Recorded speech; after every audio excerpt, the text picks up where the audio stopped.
Since the very beginning, we've been covering that the fuse of the battle between Iran and the U.S. has been lit. Now, the U.S. Embassy hit in Israel. President Trump has officially found his breaking point. He left the G7, warned the world to evacuate Tehran immediately, and now is positioning at rapid pace American military forces, preparing for what, you might ask. This isn't a drill. This isn't diplomacy. No, we are on the brink of war. I'm going to tell you what their target is. Trump vowed that if Iran harmed the U.S., all hell would come. Well, guess what? That moment is now. Iranian strikes on Israel escalate, killing at least 24 and damaging U.S. Embassy branch in Tel Aviv. Iran should have signed a deal I told them to sign. What a shame, a waste of human life. Simply stated, Iran cannot have a nuclear weapon. I said it over and over again. Everyone should immediately evacuate Tehran. I don't know why it's so difficult for people to listen to President Trump. He's told you time and time and time again what he's going to do. I have not reached out to Iran for peace talks in any way, shape, or form, no matter what the mainstream media reports to you. This is just more highly fabricated fake news. If they want to talk, they know how to reach me. They should have taken the deal that was on the table. Would have saved a lot of lives. This is only the high-level detail. Did you know that Israel just eliminated the wartime chief of staff, the commander of the emergency command center? There would be no better time to strike than now. This is number one. Gone. Eliminated. But one thing remains. The Fordow fuel enrichment plant, the last facility standing. And Israel, although they may have a slim way to access and destroy this, knows somebody else holds the keys to destroying it. And the weapon only exists with the United States of America. So target Tehran. Well, it all just took on a whole new meaning now. And I'm going to go through all the moving parts, including, you saw it in the title, this broadcast. Charlie, Yankee, Sierra, Yankee, Whiskey, Charlie. Doesn't sound like much, huh? It should send chills up everyone's spine. And I'm going to cover what this all means in just 1 minute.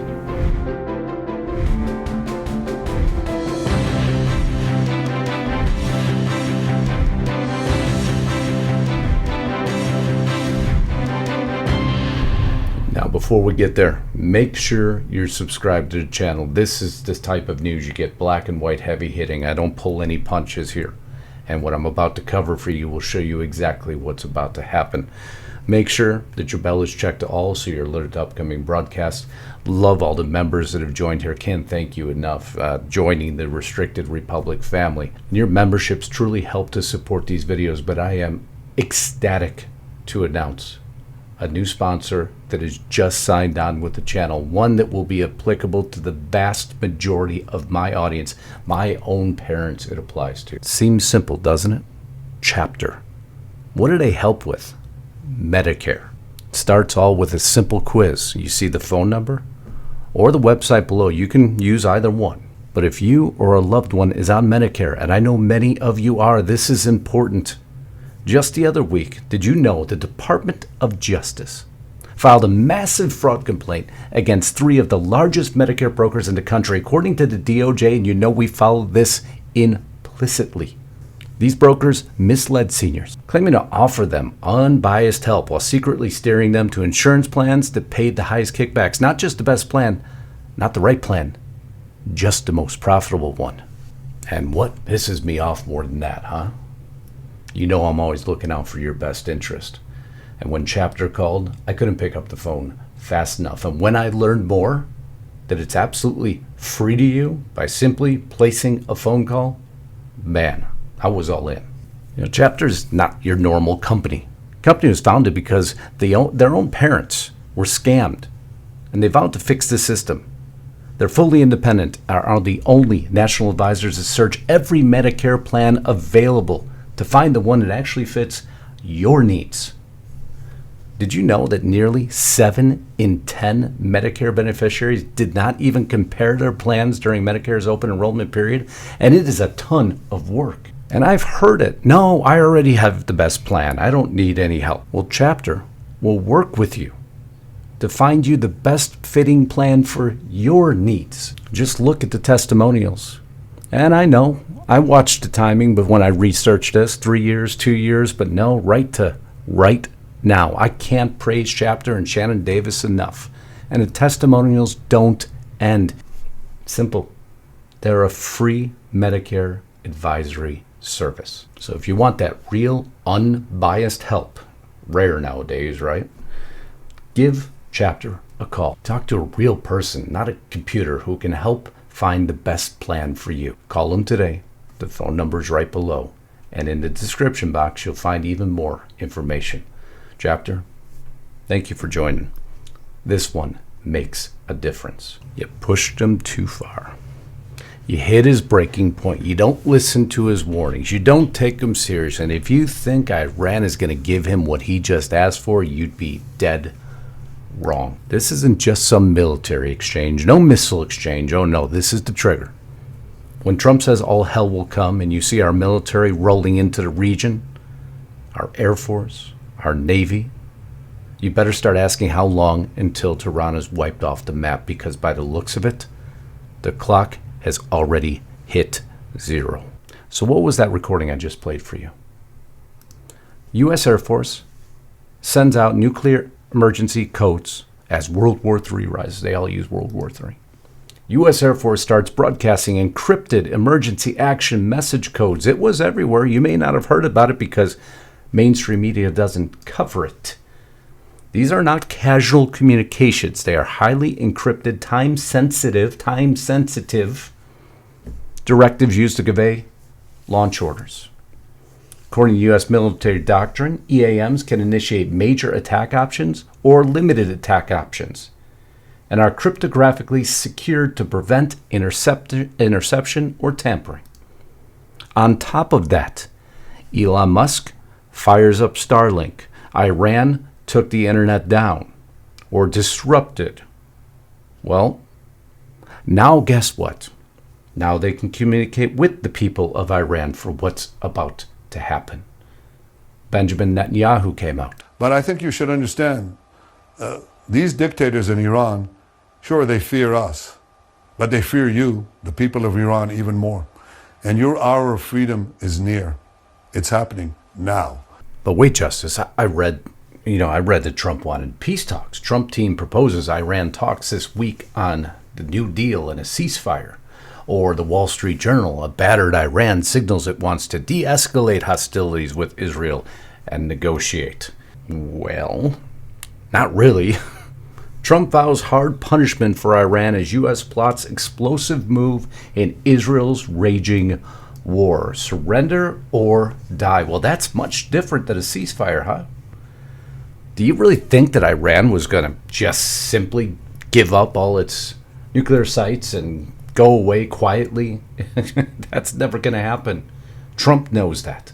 Iran rules out negotiations with U.S. until it completes retaliation against Israel. No, this is about you not getting the bomb. It always has been. It always will be. And if we think Trump is going to stop until that happens, that's why he said your only option is a complete and total surrender. Well, Iran's not going to do that. So in response, ooh, that's a lot of activity. 24 tankers moving into the region. Armada of USAF tankers just deployed east over Atlantic, spurring speculation. Speculation of what? This one site remains. If this site is not destroyed, Iran will actually speed up the making of the bomb. But you see, Israel can't hit it. They don't have the bombs to hit it, but somebody does. One factor that could determine whether Israel's audacious attack on Iran proves a daring success or a dangerous mistake is the fate of Iran's Fordow uranium enrichment site. The entire operation really has to be completed with the elimination of Fordow. However, Israel lacks the huge bunker busters needed to destroy the facility and the strategic bombers to carry them. The U.S. has both within flying distance of Iran. Just painting a picture here, just a storyteller of the news. The U.S., so what are the four options they could be using all these planes coming in for? The U.S. has either decided or is preparing for the possibility that it will provide Israel with aerial refueling support to dramatically accelerate its offensive, or it can join the kinetic fighting itself. This would mean the U.S. would enter the war directly. These tankers would be needed for such operations as well as for refueling Israeli aircraft.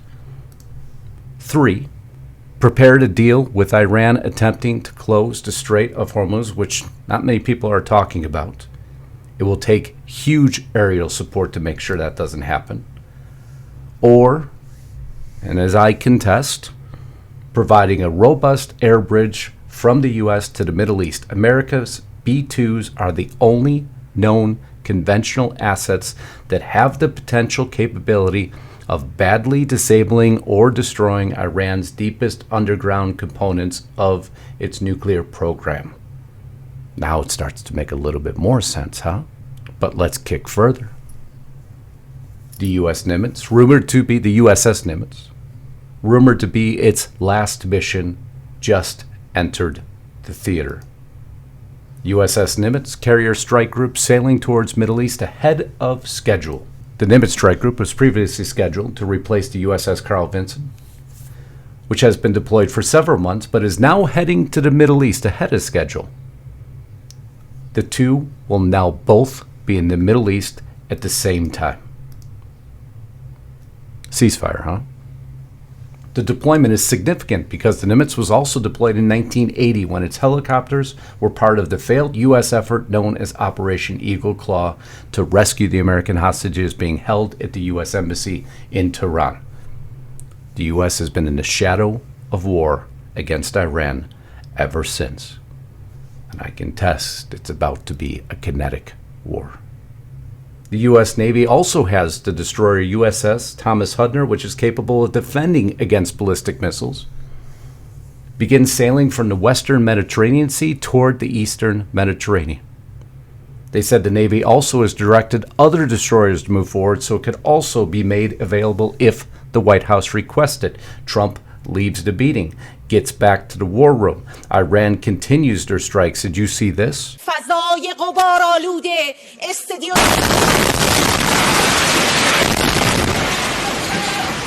Iran State TV being attacked. But timing, right? Well, they've given you the timing. It's always out there. Israel's U.S. ambassador says beeper operation will seem simple compared to what is planned for Iran. Wait now. There will be some surprises amid the Jewish state's conflict with Iran that will make Israel's explosion of pagers and walkie-talkies used by members of Hezbollah in Lebanon and Syria last year look simple. We've pulled off a number of surprises. When the dust settles, you're going to see some surprises on Thursday night and Friday that will make the beeper operation almost seem simple. Need reinforcement though, right? President Trump, you're going to find out over the next 2 days, you're going to find out nobody's slowed up so far. Wow. I almost call that confirmation, I know. Simple journalist, right? And what did Trump refuse to sign at the G7 statement amid split over Iran? Well, there was a nuclear site monitoring sticking point. He doesn't want it monitored. He wants it destroyed. Telegraph learned that a draft document was circulated that called for both sides to protect civilians and for tight monitoring of Iran's facilities. That was unacceptable to Mr. Trump, who is demanding that Iran is not allowed any uranium enrichment activity, and who has been one of the most outspoken of Israel's support. I can confirm that he did not sign the statement. And what happens afterwards? He departs. U.S. Embassy. Building in Israel suffers damage in Iranian missile strike. U.S. Embassy hit an Iran missile barrage as Israel claims full air supremacy. Of course, Mediaite's going to take their shot. But Macron, he said that Trump's going back to negotiate peace with Iran. So confirmation. Publicity-seeking President Emmanuel Macron of France mistakenly said that I left the G7 summit in Canada to go back to D.C. to work on a ceasefire because Israel and Iran. Wrong. He has no idea when I am now on my way to Washington. But it certainly has nothing to do with a ceasefire. Much bigger than that. Whether purposely or not, Emmanuel always gets it wrong, so stay tuned. I have not reached out to Iran for peace talks in any way, shape, or form. This is just more highly fabricated fake news. If they want to talk, they know how to reach me. They should have taken the deal that was on the table. Would have saved a lot of lives. Over and over and over again, he has said the same thing.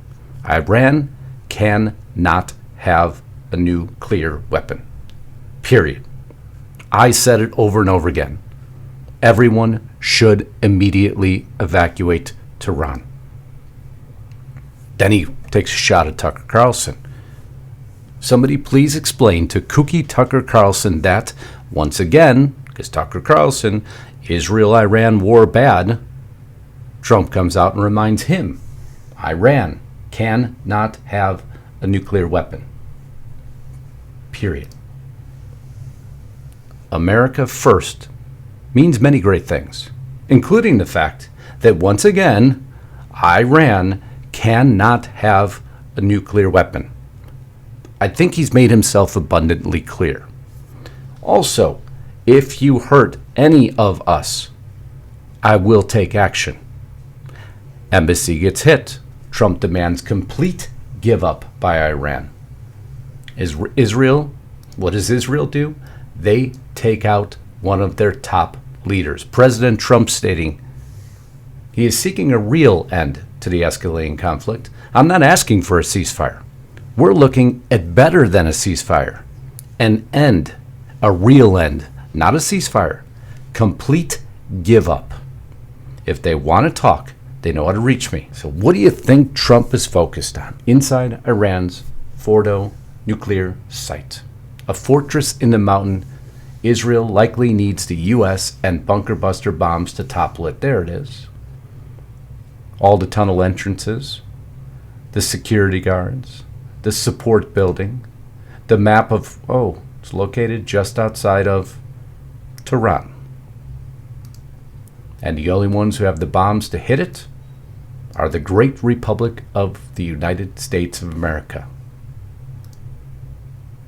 Trump demanding nothing less than complete surrender, which Iran will not give him. So I don't know exactly how much more black and white I can make it. If you think Iran for a second is going to give Trump a complete surrender, okay, here's the keys to our facilities. We're sorry. You can inspect this anytime you want. You're free to come and go as you please. You'd be dead wrong. They're not going to do it. If they say they're going to do it, it will be a lie. And Trump knows that. Moving military resources in. Codes being broadcast.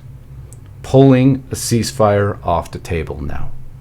No, now it's a complete surrender. Folks, it's coming. And it appears it's going to happen really quick. I'll keep you posted like I have from day one.